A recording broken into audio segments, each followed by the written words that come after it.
So friends, let's cover examples illustration of the chapter 6 electromagnetic induction. So we start right from the first example. Example 6.1. Okay. Consider experiment 6.2. Okay, this example was somewhat discussed uh, in the beginning. So let's see. Consider experiment 6.2. A. What would you do to obtain a large deflection of galvanometer? So in 6.2 here, 6.2, 6.3, this one, 6.2, this. Okay. In this experiment, what would you do to obtain large deflection of galvanometer?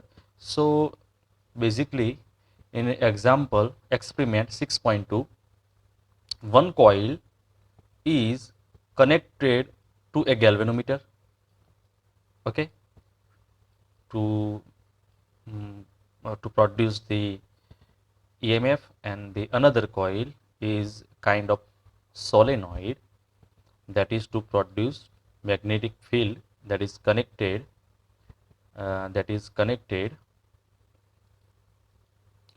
this coil is connected to a battery. Okay, so the galvanometer that shows the magnitude of the current. So what would you do obtain to large deflection of current? There are several ways. The one way is use a rod made of soft iron inside coil C2. This one is C2. Okay, this is C1. So the coil C2 should be filled with soft iron. Okay, soft iron છે એ કોઇલના અંદર મૂકી દો અને એના ઉપર સોલિનોઇડ બનાવો તો અહીંયા જે મેગ્નેટિક ફિલ્ડ પ્રોડ્યુસ થશે એની ઇન્ટેન્સિટી વધી જશે. Higher the magnetic field, higher the flux, and that's why higher the EMF. તો જે ગેલોમીટર છે ડિફ્લેક્શન વધારે બતાવશે. Connect the coil to powerful battery. બેટરીનો વોલ્ટેજ વધારે હોય તો પણ મેગ્નેટિક ફિલ્ડ ઇન્ક્રીઝ થશે. Move the arrangement rapidly toward test coil C1. આ જે કોઇલ છે એને ટુવાર્ડ્સ કે એનાથી હવે જ્યારે પુલ કરતા હોય એટલે રેપિડલી, એટલે સ્પીડ ઇન્ક્રીઝ કરો, વેલોસિટી, તો એ જે છે તમને ગેલોમીટર છે એ તમારું ડિફ્લેક્શન વધારે બતાવશે. Another ways are to increase the number of turns in coil C2 C1, કે આ બંનેમાં C1 કે C2 બંનેમાં નંબર ઓફ ટર્ન્સ જે છે ઇન્ક્રીઝ કરો, એનો એરિયા છે ઇન્ક્રીઝ કરો. એ બધા જે છે આન્સર તમે લખી શકો. અહીંયા 3 આન્સર આપણને આપેલા છે. એ સિવાય number of turns can be increase, area can be increase. Okay, ચલો. The next is how would you demonstrate a presence of induced current in absence of galvanometer? ગેલોમીટર જે છે એની જગ્યાએ તમારે અહીંયા આગળ તમારી કોઇલમાં કરંટ પ્રોડ્યુસ થાય છે મેઝર કરવું હોય તો તમે એ સિવાય બલ્બ યુઝ કરી શકો અથવા LED યુઝ કરી શકો. Small bulb can be replaced. Okay, so this is kind of simple experiment and example. Example 6.2 આ પણ ક્લિયર થઈ ગયો. તો એક્ઝામ્પલ 6.2 તમારે શું લખવાનું છે જરા જોઈ લઈએ. A square loop of side 10 cm and resistance 0.5 ohm is placed vertically in east-west plane. A uniform magnetic field of 0.1 Tesla is set up across the plane in northeast direction. The magnetic field is decreased to 0 in 0.70 second at steady rate. Determine the magnitude of induced EMF current during time interval. So, as said here, a square loop of side 10 cm resistance 0.5 ohm is vertically in east west plane. એટલે કે અહીંયા north હું લઈ લઉં, અહીંયા આગળ south લઈ લઉં, અહીંયા આગળ આઇસોમેટ્રિક ડ્રો કરું છું. જરા આની ડિસ્કશન થઈ ગયેલી છે, but there is nothing to repeat is. ચલો, નોર્થ, અહીંયા સાઉથ લઈ લઉં. આઇસોમેટ્રિક છે, 3D માં આપણે ડ્રો કરીએ છીએ. અહીંયા આગળ ઈસ્ટ લઈ લઉં, and here is the west direction. As said here, plane placed vertically in east west plane. તો ઈસ્ટ અને વેસ્ટ છે એ ડિરેક્શનમાં અહીંયા આગળ આપણે પ્લેન મૂકેલું છે, સ્ક્વેર લૂપ મૂકેલું છે. The side is given here 10 centimetre. Uniform magnetic field 0.10 Tesla is set up across the plane in northeast direction. Here is north, here is east. તો એ ડિરેક્શનમાં નોર્થ ઈસ્ટ એટલે આ ડિરેક્શન થાય, okay, અને north south એટલે આ direction થાય. હવે તમારું મેગ્નેટિક ફિલ્ડ છે નોર્થ ઈસ્ટ ડિરેક્શનમાં છે. સો સપોઝ કે તમારું મેગ્નેટિક ફિલ્ડ નોર્થ ઈસ્ટ ડિરેક્શનમાં આ રીતે છે, ઓકે. તો ઓબ્વિયસલી તમારું જે પ્લેન છે એની સાથે કેટલો એંગલ બને? અહીંયા આગળ પ્લેનનો જે વેક્ટર છે એરિયા વેક્ટર એ, અને તમારું magnetic field north south north east ડિરેક્શનમાં આ બાજુ, બંને વચ્ચે 45 ડિગ્રીનો એંગલ બને. So considering all this, induce EMF epsilon is equal to N. N તો અહીંયા ટર્ન્સ સિંગલ ટર્ન્સ છે તો એનની જરૂર નથી. Delta phi by delta T according to Faraday's law, આ રીતે તમે લખશો, ઓકે. જો માઇનસ વેલ્યુ પુટ કરશો તો પણ વાંધો નહીં, તો તમે લખશો according to Faraday's law, then epsilon is equal to, here the magnetic field changes, that is initially 0.10 Tesla and the final value is 0. So rest quantities are constant. મતલબ આ જે ફ્લક્સ છે એની જગ્યાએ બી એ કોસ થીટા હોય, એમાં એ cos theta એ constant છે. Just આપણે શું ચેન્જ કરવાનું, આ તમને ઇક્વેશનમાં મેં આગળ સમજાવેલું. તો અહીંયા ડેલ્ટા ફાઈ છે ને એમાં શું ચેન્જ કરવાનું? ડેલ્ટા ફાઈ મતલબ મેગ્નેટિક ફિલ્ડ ચેન્જ કરવાનું, B2 માઇનસ B1. This is exact equation. You અહીંયા ડીટી ની delta t, okay, by delta t, okay. Area જે છે એની વેલ્યુ મૂકી દેશો તો epsilon is equal to, do not forget negative sign since we are using from the beginning. Area છે અહીંયા આગળ કેટલો છે? 10 સેન્ટીમીટર છે. તો 10 સેન્ટીમીટર મતલબ 10 ઇન્ટુ 10 મતલબ મીટરમાં લખો તો 0.1 into 0.1, okay. cos 45 and B2 final magnetic field 0 થઈ જાય છે. ઇનિશિયલ કેટલું છે? 0.1 tesla, 0.1 tesla, 0.1 tesla by within the second 0.7, okay. Here is the minus and in the bracket you will get minus together will be plus, always will be plus, okay, do not forget. એટલે તમારો અહીંયા answer વોલ્ટમાં આવી જશે. The answer will be about 1 millivolt, okay. ચલો કરંટમાં શું કરશો? તો કરંટમાં સિમ્પલ જ છે. કરંટમાં અહીંયા ફાઇન્ડ કરવાનું કીધું છે. તમે અહીંયા આગળ 1 મિલીવોલ્ટ કીધું ને, 1 મિલીવોલ્ટ કીધું છે, 1 મિલીવોલ્ટ એટલે that will be 10⁻³ volt, okay. So to find the current, I is equal to V by R. According to that Ohm's law, here is epsilon by R, okay. Epsilon જે છે એની value 10⁻³ and the resistance that is 0.5 ohm. ચલો તો આ જે છે નોટબુકમાં તમે exactly પ્રિસાઇસલી લખી દેશો 0.5 ઓહમ, ઓકે. તમારો અહીંયા કરંટ છે એ એમ્પિયરમાં મળી જશે. સ્મોલ કરંટ હતો મિલી એમ્પિયરમાં લખશો, અહીંયા આગળ સ્મોલ કરંટ છે તો 2 મિલી એમ્પિયરમાં આપણે કન્વર્ટ કરી દઈશું. એક્ઝામ્પલ 6.3, આની ડિસ્કશન થયેલી નથી. A circular coil of radius 10 centimetre, 500 turns and resistance 2 ohm is placed with its plane perpendicular to the horizontal component of Earth's magnetic field. ચલો આટલી જે ડિસ્કશન થઈ એ પ્રમાણે હું જરા એકવાર ફિગર ડ્રો કરી દઉં. Circular coil, radius 10 centimetre, 500 turns, 2 ohm, perpendicular છે અર્થના હોરિઝોન્ટલ કમ્પોનન્ટને, okay. So that can be illustrated like this here.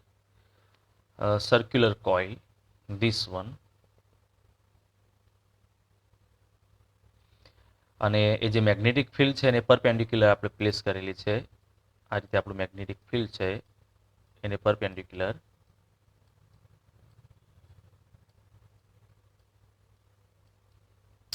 એ રીતે પ્લેસ કરેલી છે.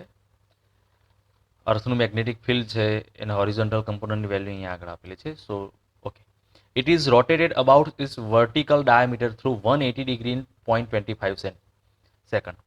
So consider this is its vertical diameter. So vertical axis આ છે એનો vertical axis છે.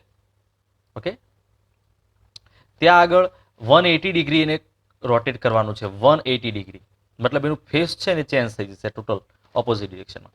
હાલ આનો એરિયાનો વેક્ટર માની લો કે મેગ્નેટિક ફિલ્ડની ડિરેક્શનમાં છે. એરિયાનો vector, area vector and magnetic field both are in same direction. Okay, આજે જરા આમાં ખબર ના પડે તમને તો ચલો સર્કલમાં તો ચલો ઓકે, આમાં ખબર ના પડે તો અહીંયા જરા બીજી ફિગર ડ્રો કરું. આ જે છે એનો એરિયાનો વેક્ટર આ રીતે મેગ્નેટિક ફિલ્ડની ડિરેક્શનમાં છે. ઓકે, એટલે ઇનિશિયલ એંગલ કેટલો છે? 0. એ અને બી વચ્ચેનો એંગલ 0 છે. એને 180 ડિગ્રી રોટેશન કરાવી દો, કોઇલને આખી રોટેટ કરાવી દો ટોટલ આ બાજુ, તો એરિયાનો વેક્ટર ઓપોઝિટ ડિરેક્શનમાં આવી જાય. તો એ વખતે ફાઇનલ એંગલ કેટલો થઈ જાય? 180 degree. Okay, final angle. So estimate the magnitude of EMF and current induced in the coil. Horizontal component of magnetic field is given. So you will write that figure is not necessary. According to Faraday's law. According to Faraday's law. चलो simple આપણે equation બનાવીએ. Epsilon is equal to minus delta phi by delta t. Okay, is equal to minus, ચલો અહીંયા આગળ શું change કરો છો તો તમે કહેશો કે એંગલ ચેન્જ કરો છો, બાકી બધું કોન્સ્ટન્ટ છે. તો મેગ્નેટિક ફિલ્ડ કોન્સ્ટન્ટ છે, એરિયા કોન્સ્ટન્ટ છે. તો આ વખતે બ્રેકેટમાં જે ચેન્જ થતું એ લખવાનું, એટલે કોસ એંગલ ચેન્જ થાય છે ને, તો cos theta 2 minus cos theta 1. Previously આપણે B2 માઇનસ B1 લખ્યું હતું કારણ કે એ વખતે મેગ્નેટિક ફિલ્ડ ચેન્જ થતું હતું. By delta t. All you have to do is put the value. Okay, area જે છે એ સર્ક્યુલર કોઇલ છે એટલે πr² તમારે મૂકવાનો છે. So minus magnetic field 3 into 10⁻⁵ tesla. Magnetic field that is 3 into 10⁻⁵ tesla. Area pi r². The r is 10 centimeter, that is 0.1 squared. Okay, cos final angle કેટલો થાય છે? 180. cos 180 ડિગ્રી, અથવા તમે રેડિયનમાં અહીંયા વેલ્યુ મૂકજો. ઇનિશિયલ છે cos 0 by within the time interval of 0.25 second.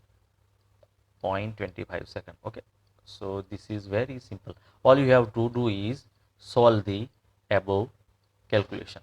So in doing so, cos 180 છે એની value આવશે -1 માઇનસ cos 0 છે એની વેલ્યુ આવશે 1, એટલે -2 માઇનસ ટુગેધર કેન્સલ થઈ જશે. સો મેં તમને કહ્યું હતું એપ્સાઇલોન EMF છે ઓલવેઝ કેવું આવશે? પોઝિટિવ. ઓકે, તમે માઇનસ મૂકો તો ઓલવેઝ પોઝિટિવ થઈ જશે. ચલો, તો અહીંયા આગળ આ વેલ્યુ તમે પ્લેસ કરી દેજો and then you have your answer. બહુ સિમ્પલ છે, આઈ હોપ સો. તો એનો આન્સર જે છે આવશે -3 આન્સર છે આવશે 3.8 into 10⁻³ વોલ્ટ. કરંટ માટે શું કરી દેશો? I is equal to epsilon by R. એ ઇક્વેશન યુઝ કરી દેશો. જે વોલ્ટેજ મળે બાય રેઝિસ્ટન્સ જે છે કેટલો છે? 2 ઓહ્મ. તો જે આપણે પ્રીવિયસ કર્યું હતું એ રીતે આની જેમ કરંટ તમે ફાઇન્ડ કરી દેશો. સો એક્ઝામ્પલ 6.3 પણ બહુ ઇઝી છે. ચલો, નાઉ ધ લેન્ઝ લો, એની અંદર એક્ઝામ્પલ 6.4. ચલો, આનું એક્સપ્લેનેશન પણ આપણે આપેલું હતું, but she again. In figure 6.7 shows planar loops of different shapes moving out of or into the region of magnetic field which is directed normal to the plane of the loop away of the reader. Determine the direction of induced current in each loop using Lenz law. So here, first observe the figure. The magnetic field here we are given, that is perpendicular going inside the plane. Okay, normal to the plane going inward. હવે આપણે આ જે loop છે એને જ્યારે આપણે magnetic ફિલ્ડમાં bring કરીએ એટલે મેગ્નેટિક ફિલ્ડમાં લાવીએ, મેગ્નેટિક ફિલ્ડ જે છે એમાં હાલ લૂપ નથી. આ મેગ્નેટિક ફિલ્ડ છે એમાં લૂપ નથી, લૂપ બાર છે. અને એને હવે ઇન્ટ્રોડ્યુસ કરીએ, મેગ્નેટિક ફિલ્ડમાં લાવીએ, તો એની સાથે એસોસિએટેડ ફ્લક્સ ઇન્ક્રીઝ થશે. કારણ કે જ્યારે બાર હોય એટલે ફ્લક્સ 0 છે. જ્યારે મેગ્નેટિક ફિલ્ડમાં તમે લાવો એટલે એની સાથે એસોસિએટેડ ફ્લક્સ ઇન્ક્રીઝ થાય. According to Lenz law you have to do always opposite.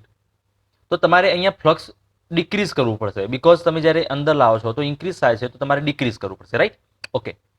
હવે તમારું જે પ્રેઝન્ટ મેગ્નેટિક ફિલ્ડ છે એ ગોઈંગ ઇનસાઇડ, અંદરની બાજુ એન્ટર થાય ડિરેક્શનમાં છે. તો આ કોઇલમાં જે મેગ્નેટિક ફિલ્ડ પ્રોડ્યુસ થવું જોઈએ ઓપોઝિટ ડિરેક્શનમાં, એટલે મતલબ બહાર નીકળતી ડિરેક્શનમાં હોવું જોઈએ. ઓકે. અને આ જે કોઇલ છે એમાંથી જો મેગ્નેટિક ફિલ્ડ તમારે બહાર કાઢવું હોય, આ જે અંદર એન્ટર થાય છે, આપણા જે પ્રેઝન્ટ છે એન્ટર છે, આપણે બહાર કાઢવું હોય તો આ જે છે નોર્થ પોલ બનવો જોઈએ. આ નોર્થ પોલ આ રીતે બને તો નોર્થ પોલમાં કઈ ડિરેક્શનમાં, નોર્થ પોલમાં કઈ ડિરેક્શનમાં તમારું મેગ્નેટિક ફિલ્ડ હોય, તો ઓપોઝિટ ડિરેક્શન, મતલબ વોટ આઈ સે કાઉન્ટર ક્લોકવાઇઝ ડિરેક્શનમાં, આ ડિરેક્શનમાં તમારું મેગ્નેટિક ફિલ્ડ કે કરંટ ફ્લો થવો જોઈએ. ઓકે. તો કરંટ છે બી સી ડી એ બી સી, આ ડિરેક્શનમાં કરંટ ફ્લો થવું જોઈએ. ઓકે. ચલો હવે આ જે છે એમાં જુઓ, એ ફિગરમાં તમે જોવા જાઓ તો અહીંયા આગળ જે લૂપ છે એ અહીંયાથી બહાર નીકળે છે, મેગ્નેટિક ફિલ્ડમાંથી બહાર નીકળે છે. તો ઓલરેડી એની સાથે જે એસોસિએટેડ ફ્લક્સ છે એ હવે તમે બહાર કાઢો એ વખતે શું થશે? 0 થશે. ગ્રેજ્યુઅલી ડિક્રીઝ થઈને 0 થશે, મતલબ ડિક્રીઝ થશે. તો જ્યારે તમારું લૂપ છે એ મેગ્નેટિક ફિલ્ડના અંદર હોય એટલે મેગ્નેટિક ફ્લક્સ જે છે મેક્સિમમ છે, પણ જ્યારે એને બહાર લઈ જાવ એ વખતે ડિક્રીઝ થાય છે. We have to do opposite according to Lenz law. So આપણે ઇન્ક્રીઝ કરવું પડશે. ચલો, પ્રેઝન્ટ મેગ્નેટિક ફિલ્ડ જે છે એ ઓલરેડી પ્લેનના અંદર જતી ડિરેક્શનમાં છે, તો આપણે ઇન્ક્રીઝ કરવું હોય, અહીંયા ફ્લક્સ ઇન્ક્રીઝ કરવું છે, તો આપણું કોઇલનું જે મેગ્નેટિક ફિલ્ડ પ્રોડ્યુસ થાય એ પણ એ જ ડિરેક્શનમાં હોવું જોઈએ, મતલબ અંદર જતી ડિરેક્શનમાં હોવું જોઈએ. આપણે જે ઉપરનો કેસ જોયું તો એમાં બહાર આવતી ડિરેક્શનમાં, કારણ કે આપણે એ વખતે ડિક્રીઝ કરવું હતું, but in this case V have to increase. એટલે અંદર એન્ટર થતી ડિરેક્શનમાં કરવું હોય તો કોઈ પોલ આગળ મેગ્નેટિક ફિલ્ડ એન્ટર થતું હોય તો એસ પોલ હોય, અને એસ પોલ હોય તો ક્લોકવાઇઝ ડિરેક્શનમાં કરંટ ફ્લો થાય. Okay. So B A C એટલે આ ડિરેક્શનમાં કરંટ ફ્લો થશે. ઓકે. જે ફિગર 3 છે એમાં પણ સેમ ફિગર 2 જેવું છે, એમાં પણ તમે બહાર લઈ જાઓ છો તો તમારે આમાં પણ બહાર લઈ જતી વખતે flux will decrease. According to Lenz law you have to increase magnetic flux. To increase magnetic flux, the magnetic field should be produced in the direction of present magnetic field. That's why it should be in enter direction, and that's why the pole will be S, and that will make the clockwise direction current. Okay. So see example 6.5. So a closed loop is held stationary in magnetic field between north and south pole of two permanent magnets held fixed. So here are two permanent magnet, north and south, and closed loop is held stationary here. Can we hope generate current in loop by using very strong magnets? Suppose these are very strong magnet. Will be the current induced in the coil? No. Answer is no. Why is no? Because no matter how strong the magnetic field is, no matter how strong magnetic field is, the magnetic field is not changing. There is not any change in a flux. અહીંયા આગળ ફ્લક્સમાં કોઈ change થતું નથી, અને ફ્લક્સમાં change ના થાય તો EMF produce ના થાય, અને EMF પ્રોડ્યુસ ના થાય તો કરંટ પ્રોડ્યુસ ના થાય. So the answer is no. However, strong magnet may be current can be induced only by changing magnetic flux through the loop. Okay. So strong magnet થી કોઈ ફરક ના પડે, તમારે એમાં કોઇલને રોટેટ કરવી પડે, કાં તો મેગ્નેટિક ફિલ્ડ ચેન્જ કરવું પડે, કાં તો કોઇલનું ઓરિએન્ટેશન ચેન્જ કરવું પડે, એંગલ ચેન્જ કરવું પડે, whatever. A closed loop moves normal to the constant electric field between the plates of large capacitor. Suppose, okay, suppose this is the large capacitor plates and closed loop, this is the closed loop that is moved towards in between the plates. Is the current induced in the loop when it is wholly inside the region between capacitor? मतलब क्या જે loop છે એ બે કેપેસિટરની plate વચ્ચે હોય તો current induce થશે? Answer is no. Why is no? Because between the capacitor plates there is electric field, and electric field never induce the current. We always need magnetic field. So the answer is no. Okay, when it is partially outside the plate of capacitor, okay, partially or wholly, no matter, the electric field does not produce induce EMF. So the answer is no. Current is induced in either case. No current is induced either case. There is no current. Current can only be induced by changing, cannot be induced by changing current. So તમારે લખવાનું છે એમાં કે current can only be induced by changing magnetic field or magnetic flux, not by electric flux. Okay. So a rectangular loop and a circular loop are moving out of magnetic field in figure 6.8 here to a field free region with a constant velocity v. In which loop do you expect the induced EMF to be constant during the passage out of the field region? The field is normal to the loops. Okay, so here in both figure 6.8, both the cases, rectangular loop we are moving out of the region, and here is a circular loop we are moving out of the region. Okay, by moving these two shapes, in which case the EMF, induced EMF to be constant, બંનેમાંથી કયા કેસમાં EMF constant હશે? So here suppose the magnetic field, here is the magnetic field, okay, and we have both the shapes,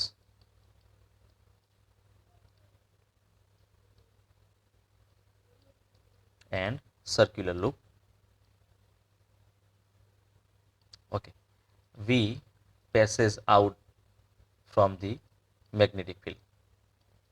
So you can see both the loops are at the edge of magnetic field. હવે આ rectangular જે shape છે, આ જે rectangular shape છે એને તમે બહારની બાજુએ જ્યારે લાવો, આ જે રેક્ટેન્ગ્યુલર શેપ છે એને તમે બહારની બાજુએ લાવો એ વખતે એનો પહેલા આટલો એરિયા બહાર આવશે, પછી એના પછીનો આટલો એરિયા બહાર આવશે. હવે જ્યારે તમે એપ્સાઇલોન જે ઇન્ડ્યુસ EMF ની વાત કરો તો delta phi by delta T એટલે delta BA by delta T. ચલો એક્ઝામ્પલ તરીકે આ ઇક્વેશન જુઓ, according to Faraday's law, delta BA by T, delta ફાઈની જગ્યાએ જસ્ટ BA લખ્યું આપણે. તો અહીંયા આગળ જે ચેન્જ થાય છે એરિયામાં ચેન્જ થાય છે, મતલબ મેગ્નેટિક ફિલ્ડ તો કોન્સ્ટન્ટ છે, delta A by delta t. Okay, તો એરિયા જે છે એ જ્યારે તમે રેક્ટેંગલ લૂપને બહાર લાવો ને એ વખતે કોન્સ્ટન્ટ હોય. મતલબ કે જ્યારે તમે લૂપને બહાર લાવો એ વખતે here is suppose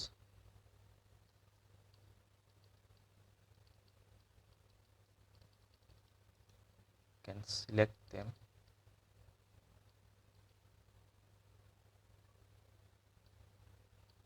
Okay, I can't move the loop, but suppose કે તમે આ જે લૂપ છે એને બહાર લાવો એ વખતે પહેલા જે છે લૂપનો આટલો એરિયા બહાર આવે, જે લૂપ છે આટલું બહાર આવશે. ઓકે, એટલે આટલો કોન્સ્ટન્ટ એરિયા બહાર આવે, પછી લૂપને બહાર લાવો એ વખતે આટલું બહાર આવશે. એટલે કોન્સ્ટન્ટલી આટલો જે રીજન છે એ રીતે તમને બહાર આવતો, મતલબ મેગ્નેટિક ફિલ્ડમાંથી બહાર, એટલે જે ચેન્જ અહીંયા આવે છે મેગ્નેટિક ફિલ્ડનો જે ચેન્જ અહીંયા આવે છે એ કોન્સ્ટન્ટ હશે. Okay, I think I should draw a figure. Okay, consider this figure better than previous one. So initially both the coils at the edge of magnetic field. As you bring the rectangular coil little outside the magnetic field, the flux will be decreased by this area. This area, suppose, okay, this area is outside the region. Okay, now the remaining area is this one. Okay, as next we bring the shape little outside, then the area will change. So when we bring the rectangular loop outside the region, the change of area will be constant. That can be done in the case of circular loop, because when we bring it outside the region, the remaining area will be this. The remaining area will be this one. Sorry, this would be the remaining area. Okay, so this is the remaining area. Okay, as we bring little more outside the region, the area is then the other another value. So as constantly we bring out the circular coil, the change of area will be, or change of the flux will not be constant. But in case of rectangular coil, the change of area will be constant, not in the case of circular coil. That's why constant EMF can be obtained in case of rectangular loop, but not in case of circular loop.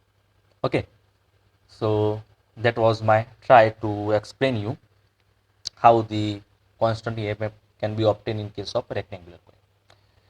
The next is predict the polarity of capacitor in the situation described by figure 6.9. Okay, so here we held the circular coil. Here is the capacitor. The plate A is on the upper side, plate B is on the lower side.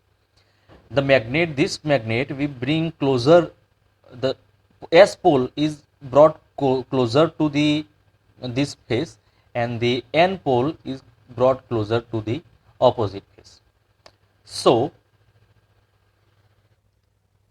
to understand that question, understand this figure, here the coil is placed like this, and as we bring the magnetic the magnet, the S pole towards the coil. Okay, so according to Lenz law, there must be opposition. मतलब કે અહીંયા જ્યારે S pole નજીક લાવીએ એટલે સામે opposition રિપલ્શન થવું જોઈએ, એટલે સામેનો પોલ કયો બનવો જોઈએ? એસ બનવું જોઈએ, કારણ કે આપણે ઓપોઝિશન પ્રોવાઈડ કરવું છે. આ બાજુનું મેગ્નેટ છે ને, તો આપણે કન્સિડર કરી જ નથી, કોઈ એક જ મેગ્નેટ લેવાની જરૂર છે. ચલો, તો સામેનો પોલ ઓપોઝ કરવા માટે એસ બનવું જોઈએ. એસ બનવું જોઈએ તો આ ડિરેક્શનમાં કરંટ ફ્લો થવો જોઈએ. ઓકે, હવે તમને ખબર છે, આપણે સમજો ને કે કિર્ચોફ લોમાં ધારો કે રેઝિસ્ટર હોય, અને એ કેસમાં જોયેલું કે કરંટ જે ટર્મિનલમાંથી એન્ટર થાય એને પોઝિટિવ લેતા, જે ટર્મિનલમાંથી લીવ કરે એને નેગેટિવ લેતા. તો અહીંયા આગળ આ જે ક્લોકવાઇઝ ડિરેક્શનમાં કરંટ ફ્લો થાય છે, તો અહીંયા આગળ એન્ટર થાય છે, તો આ જે છે એની પોલારિટી પોઝિટિવ બને, આ બાજુથી લીવ થાય છે તો એની પોલારિટી નેગેટિવ બને. In that case, magnetic field will be produced. So the polarity of plate A will be positive with respect to plate B in the capacitor. So you can understand now, in this case the plate will be A will be positive, this will be negative. Why so? કારણ કે S ને તમે એની નજીક લાવો તો આ બાજુ જે છે આ રીતે S બને, અને કરંટ જે છે ક્લોકવાઇઝ ડિરેક્શનમાં ફ્લો થાય. ક્લોકવાઇઝ મતલબ કે આ બાજુથી આપણે ઓબ્ઝર્વેશન કરીએ છીએ એટલે આપણને ક્લોકવાઇઝ લાગશે. ઓકે, કરંટ છે ને આ ડિરેક્શનમાં ફ્લો થાય છે. So that you can get. Now motional EMF. ચલો, એની અંદર એક્ઝામ્પલ 6.6. ચલો, આ તો ક્લિયર થઈ ગયું. એના અંદર પહેલાં તમારે આ જે છે ઇક્વેશન ડિરાઈવ કરવાનું છે. મેં લાસ્ટ વિડીયોમાં પોસ્ટ કરેલું છે. Half B omega R square આ ઇક્વેશન ડિરાઈવ કરવાનું છે. એની અંદર જસ્ટ વેલ્યુ મૂકવાની છે. Magnetic field, the revolution A radian પર સેકન્ડમાં કન્વર્ટ કરીને રેડિયસ. એટલે આ જે છે ને જરા કોઈ મેં આગળના કોઈ વિડીયોમાં મૂકેલું છે, જરા ક્લિયરલી તમે જોઈ લેજો. ને એક્ઝેક્ટલી આની ડિસ્કશન થોડી લેન્ધી થઈ જાય એને લાસ્ટ ટાઈમ મેં પ્રોપરલી ઇન્ટ્રોડ્યુસ કરેલું છે તમને. બરાબર છે? સો let's okay, this is the method 2. We are not going to consider this one, that is quite tedious. Example 6.7. A wheel with 10 metallic spokes, each of 0.5 meter long, is rotated with the speed of 120 revolution per minute. આની પણ discussion કદાચ થઈ ગઈ હતી. To the horizontal component of magnetic field at the what is induced EMF between the axle and the rim of the wheel? Not that 1 Gauss is 10⁻⁴ Tesla. આની પણ discussion થઈ ગઈ હતી. A wheel with 10 metallic spoke. 10 metallic spoke હોય કે 1 metallic spoke હોય, કે એનાથી કોઈ ફરક ના પડે, કે આખી ડિસ્ક હોય એનાથી કોઈ ફરક ના પડે, કારણ કે આપણા equation half B omega R સ્ક્વેરમાં ક્યાંય નંબર ઓફ સ્પોક્સ આવતા નથી. મતલબ કે અહીંયા સિંગલ સ્પોક હોય તો પણ સેમ હોય, અને મેની સ્પોક્સ હોય તો પણ ઇન્ડ્યુસ ઈએમએફ એ રિંગ અને સેન્ટર વચ્ચે સેમ હોય. આપણે જસ્ટ ઇક્વેશન યુઝ કરવાનું થાય બી omega half B omega R square. Okay, અને ઇક્વેશન તમે યુઝ કરો એ વખતે મેગ્નેટિક ફિલ્ડ જે છે એને ગાઉસ છે એમાંથી ટેસ્લામાં કન્વર્ટ કરીને મૂકવાનું છે. 0.4 ગાઉસ એટલે 0.4 ઇન્ટુ 10⁻⁴. ઓમેગા જે છે 120 રિવોલ્યુશન પર મિનિટ છે. જરા તમારે omega is equal two 120 revolution પર મિનિટ. તો એક મિનિટમાં 120 રિવોલ્યુશન થાય છે, મતલબ 120 ઇન્ટુ 2 પાઈ રેડિયન કહેવાય. એક રિવોલ્યુશન એટલે 2 પાઈ રેડિયન. 2 પાઈ રેડિયન પર મિનિટ છે એટલે 60 સેકન્ડ બાય 60 સેકન્ડ. આ રીતે જરાઈને તમે કન્વર્ટ કરશો. ઓકે, ફરીથી સમજાવી દઉં. Omega is equal two 120 revolution પર મિનિટ છે. 120 રિવોલ્યુશન પર મિનિટ એટલું જ છે ને, જરા જોઈ લઈએ.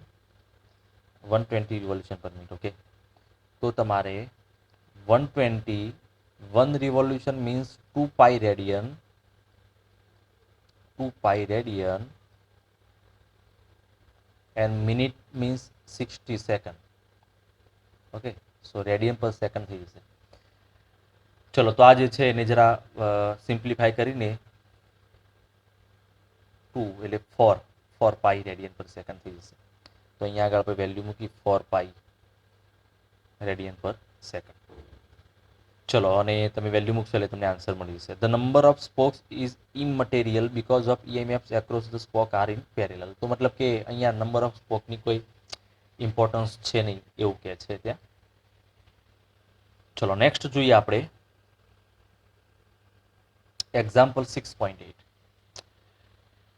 Okay, so this is quite lengthy example I remember from the last. ચલો, તો આપણો વિડીયો છે એના કન્ટિન્યુઅસ રાખીએ. ચલો, તો example 6.8 refer figure 6.12a. this one. The arm PQ of the rectangular conductor is moved from x is equal to 0 to outwards. x equal to 0 અહીંયા આગળ છે. હા, અહીંયા આગળ x is equal to 0 છે. ત્યાંથી અહીંયા આગળનો આ જે આપણો રોડ છે એને આઉટવાર્ડ આપણે મૂવ કરવાનો છે. The uniform magnetic field is perpendicular to the plane, extend from x is equal to 0 to x is equal to b and 0 from x. Okay, so magnetic field છે ને અહીંયા x is equal to b અહીંયા સુધી magnetic field present છે, perpendicular plane ને છે, coming from the plane, બહાર નીકળતી ડિરેક્શનમાં છે, એન્ટર નહીં પણ બહાર નીકળતી ડિરેક્શનમાં છે. અને આ બાકીનો જે રીજન છે b to 2b, આ જે રીજન છે એમાં કોઈ મેગ્નેટિક ફિલ્ડ નથી. The only arm PQ possesses substantial resistance R. આનો રેઝિસ્ટન્સ ખાલી R છે. આ જે છે એનો ગણવાનું નથી, રેઝિસ્ટન્સ યુ શેપનો ગણવાનું નથી. Consider the situation when arm PQ is pulled outward from x is equal to 2 to x is equal to 2b.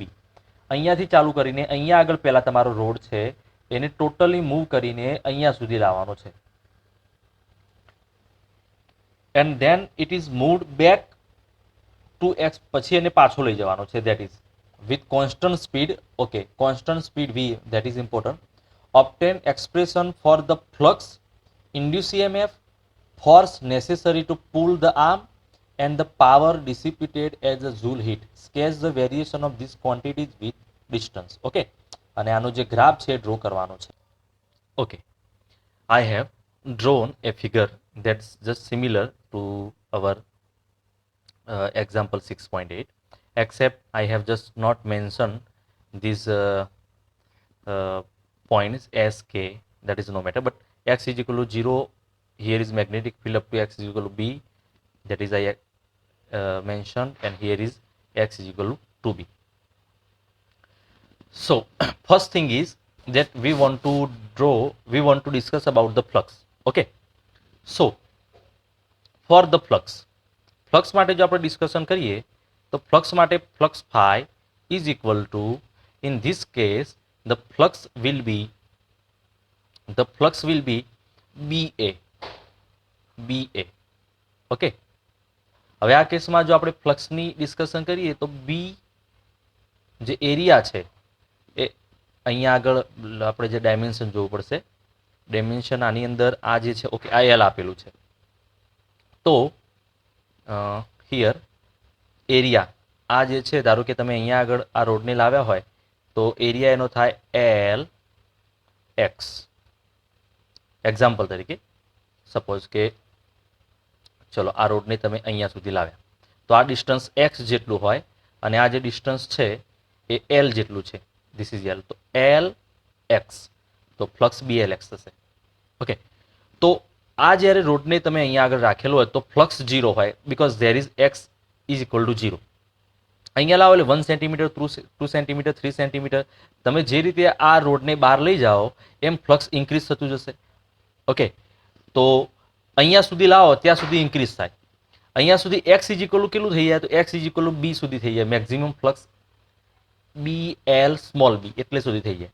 અને પછી આગળ લઈ જાઓ, સોરી, અને પછી તમે રોડને આગળ લઈ જાઓ તો ફ્લક્સ હવે ચેન્જ નહીં થાય, because here is no magnetic field.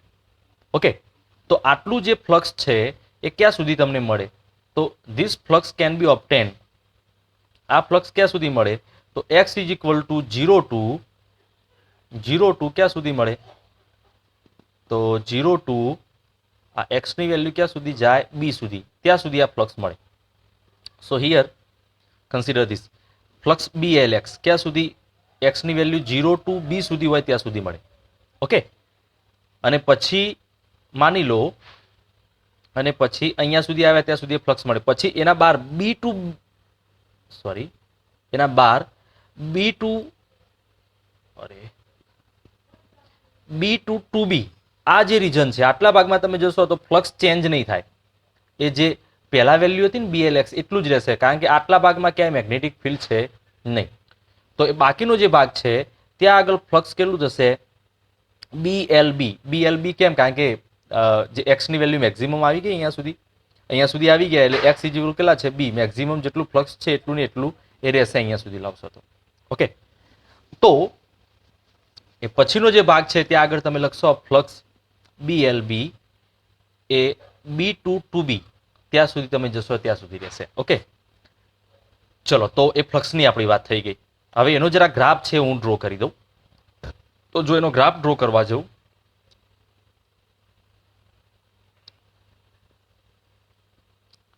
ચલો, તો ફ્લક્સ માટે હું ગ્રાફ ડ્રો કરું. ફોર ધ ફ્લક્સ, ચલો, મેક્સિમમ ફ્લક્સની વેલ્યુ અહીંયા સુધી કેટલી મેક્સિમમ ફ્લક્સની વેલ્યુ આવશે? મેક્સિમમ ફ્લક્સ છે ને, મેં તમને શું કીધું? ફ્લક્સ મેક્સિમમ અહીંયા સુધી જ્યારે બહાર આવી જાય ને મેગ્નેટિક ફિલ્ડના એક્ઝેક્ટલી બહાર, તો ત્યાં સુધી મેક્સિમમ ફ્લક્સ કેટલું આવે? બી એલ એક્સની વેલ્યુ મેક્સિમમ કેટલી ઇન્ક્રીઝ થાય? બી સુધી. અહીંયા સુધી મેગ્નેટિક ફિલ્ડ છે ત્યાં સુધી. Okay, this is maximum flux. તો અહીંયા સુધી BLB. ચલો, તો ઇનિશિયલી તમારો જે રોડ છે એ અહીંયા આગળ છે, તમારો જે રોડ છે અહીંયા આગળ છે, તો તમારું ફ્લક્સ જે છે એ 0 હશે. અહીંયા આગળ ફ્લક્સ 0 છે. ઓકે, ચલો, અહીંયા આગળ હું એક્સનું ડિસ્ટન્સ બતાવી દઉં. તો અહીંયા આગળ એક્સ ડિસ્ટન્સ 0 લઈએ. અહીંયા આગળ આવે એટલે એક્સનું ડિસ્ટન્સ બી જેટલું થઈ જાય અને અહીંયા આગળ આવે.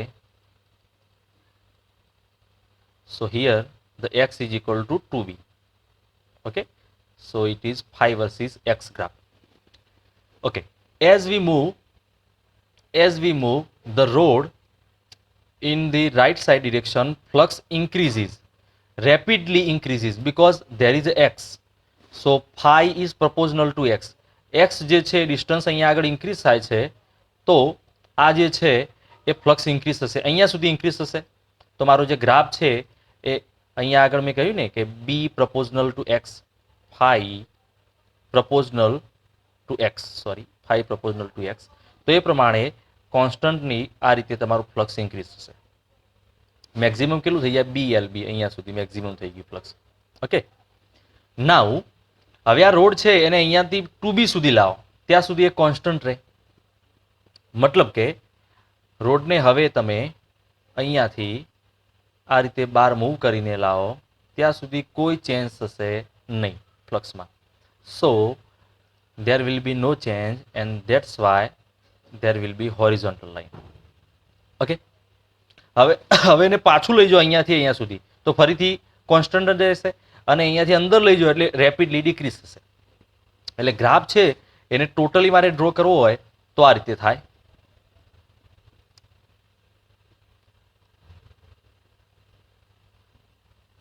Okay, here is the maximum flux, x is equal to 0. Okay, here x is equal to b, and here, okay, wait, here is x is equal to b, and here x is equal to 2b. Okay, જ્યારે પાછું લઈ જવાની વાત કરીને એટલે ફરીથી b અને ફરીથી x is equal to 0. ચલો આ રીતે આપણે મેન્શન કરી દઈએ. ચલો જોઈ લો, આપણે એ રીતે ગ્રાફ આપેલો છે તો એક્ઝેક્ટલી એ રીતે કરીએ. Okay, so 0 to b, 2b, b અને 0. ઓકે, એ રીતે આપણે ગ્રાફ ડ્રો કરવો છે. ચલો, તો આપણે જ્યારે ફ્લક્સને જ્યારે આપણે રોડને ઇન્ક્રીઝ કરીએ તો રેપિડલી આ રીતે ગ્રાફ ઇન્ક્રીઝ થશે ફ્લક્સનો. ઓકે, અહીંયા બી આગળ આવીને મેગ્નેટિક ફિલ્ડ ત્યાં આગળ હવે સ્ટોપ થઈ જાય છે, તો હવે કોન્સ્ટન્ટ ટુ બી સુધી. ઓકે, હવે જે આપણો રોડ છે એને આપણે પાછો લઈ જઈએ છીએ, રોડને અહીંયા આગળ આપણે પાછો લઈ જઈએ છીએ. ઓકે, તો કોન્સ્ટન્ટ અહીંયા સુધી અગેન, તો ત્યાં સુધી અગેન કોન્સ્ટન્ટ, બી સુધી આવ્યા ત્યાં સુધી કોન્સ્ટન્ટ, બરાબર. ફરીથી એને આપણે આ રીતે લઈ જઈએ એટલે ફ્લક્સ ડિક્રીઝ થઈને 0 થઈ જાય, રેપિડલી નહીં પણ linearly. તો ફરીથી ડિક્રીઝ થઈને 0 થઈ જાય. સો this will be the graph for the flux.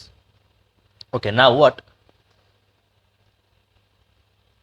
ચલો હવે આ ફ્લક્સ જે છે એને જરા આપણે ફ્લક્સની જગ્યાએ આપણે હવે નેક્સ્ટ ઈએમએફની વાત કરીએ.